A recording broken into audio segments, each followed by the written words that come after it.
Story time.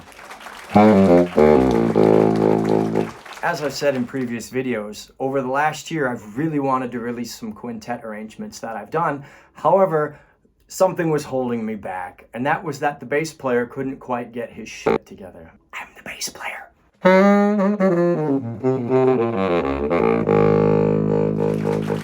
Let me give you a quick history of this instrument. This instrument was created somewhere between 1915 and 1920, we suspect, because there's no water key on the bend here.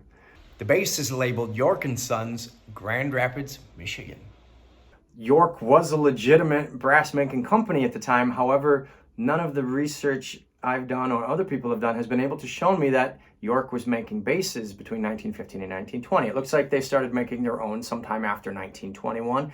Actually, the closest document we found was closer to 1926. So we're assuming this is a stencil.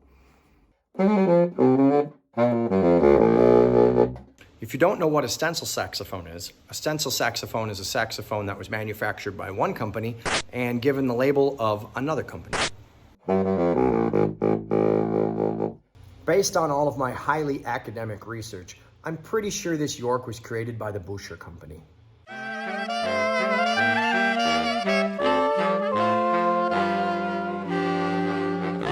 The bass saxophone has its own inherent problems.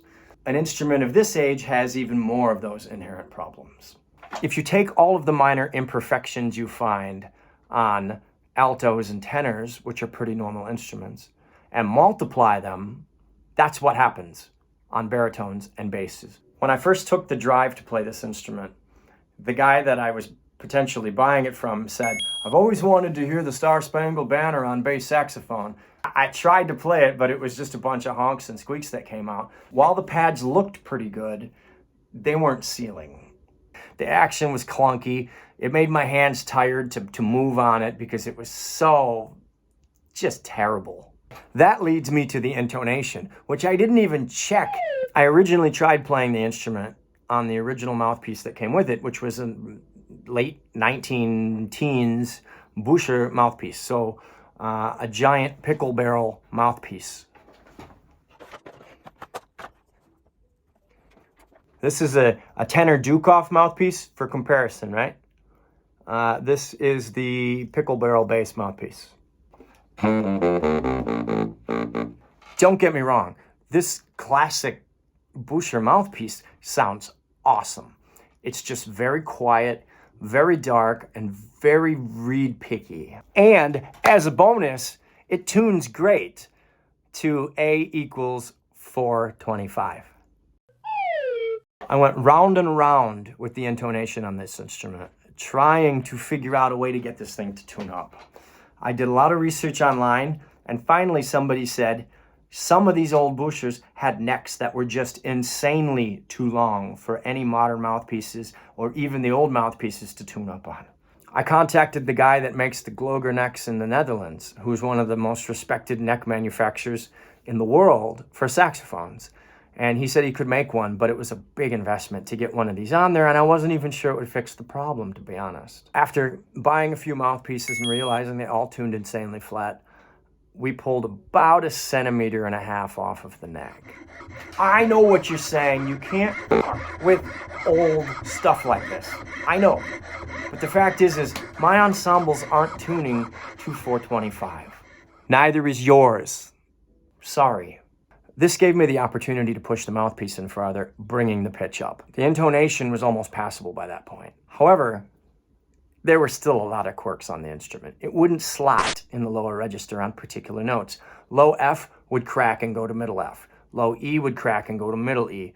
E flat, blah, blah, blah. D, the low end would work. C, B, and B flat were okay. B was notoriously flat, and B flat was notoriously sharp, almost making the same pitch. But besides that, I could play the low end, and it was glorious. The bass on this thing rumbles. By the way, some of you might be saying, why didn't you try a baritone sax mouthpiece on it? Lots of people play baritone sax mouthpieces on basses. I did. And guess what? I didn't like it. It didn't have the low EQ that the bass mouthpieces have. Even the thinner bass mouthpieces have more EQ than the baritone sax mouthpieces. I don't want a a big baritone sax, a big, annoying, expensive baritone sax. I want a bass. I want that person in the front row to feel that rumble with me.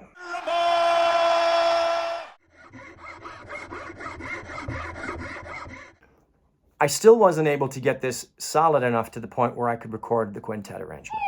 I tried, I was frustrated, and I was ready to sell it. So I did what any good gassing saxophone player would do. I'd try and buy some other basses, compare them, sell them. If you remember back a few videos, last year, I had 6 tenors in my rehearsal room at one point, and I had a shootout. I now have 2. You may be asking which ones. I'm not gonna tell you just yet. Really, I only need 1. I had a pile of instrument money. I said, I'm gonna try some other basses. A friend of mine notified me that there was a Kyleworth bass for sale down in Italy. So I convinced my wife to go with me, and we drove to southern Italy from Germany. It was like 18 hours one way. We split it into 3 days of driving, went down, bought the bass, and brought it back. It also needed some work. I couldn't fully test it out there and then say no, but we brought it back. It played great. It slotted easily. The low notes came out after I got some work done on it.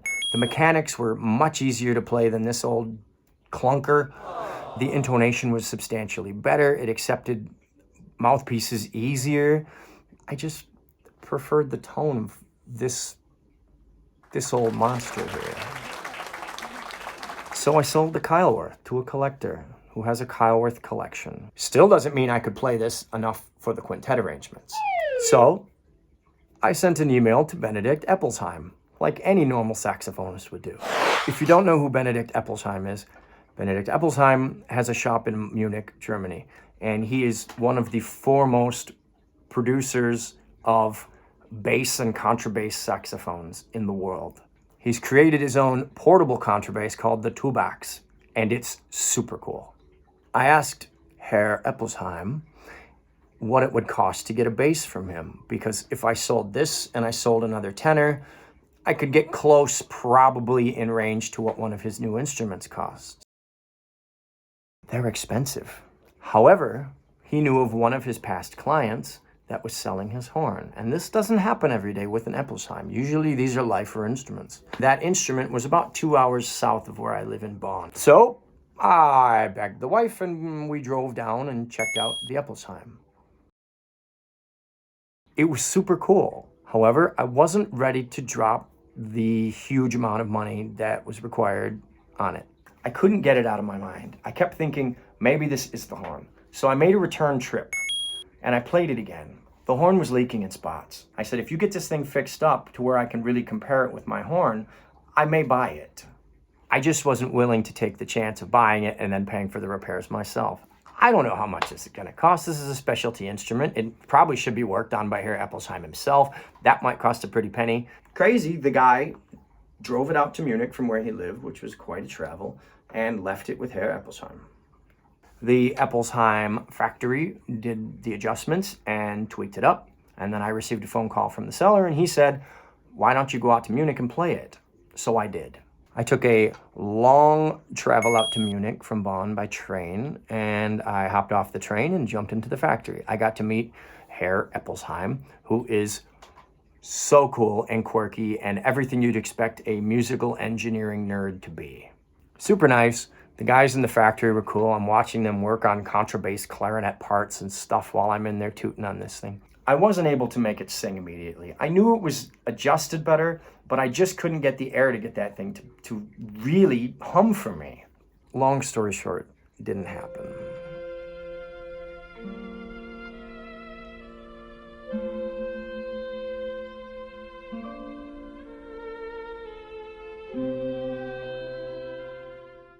At that point, I still had money in my instrument fund, and this was the only bass I had. I decided it's time to have it overhauled. Maybe that'll help, right? I mean, it has to. I took a poll on a German saxophone forum. They recommended a guy up in Hamburg, and they said he's worked on a bunch of them. I contacted him, and he said, well, strange, I have a con bass in my shop right now. which is cool. Basses you just don't take to everybody. They're not used to them. Most of the shops don't even have enough space to accommodate the length of these things. And the bass has so many weird peculiarities that the smaller horns do not have. Another train ride, this time with the bass in tow. We went up to Hamburg and I dropped the horn off. 3 weeks later, I grabbed my wife, we went up to Hamburg for a day and picked it up. And it played substantially better. This isn't necessarily the end of the story, however. While I was going through all of this bass confusion, one popped up on eBay in California. And I took some of the instrument money that I still had and bought it.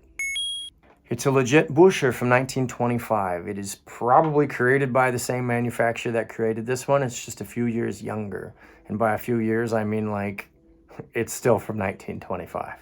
It's waiting for me in Detroit. I look forward to playing it. If it outplays this one, it comes back to Germany. If it doesn't, it stays in the US for right now. I am so ready for the bottom piece of my section to be shored up. Not only just for these quintet videos, but so that I can take my arrangements and form a live group.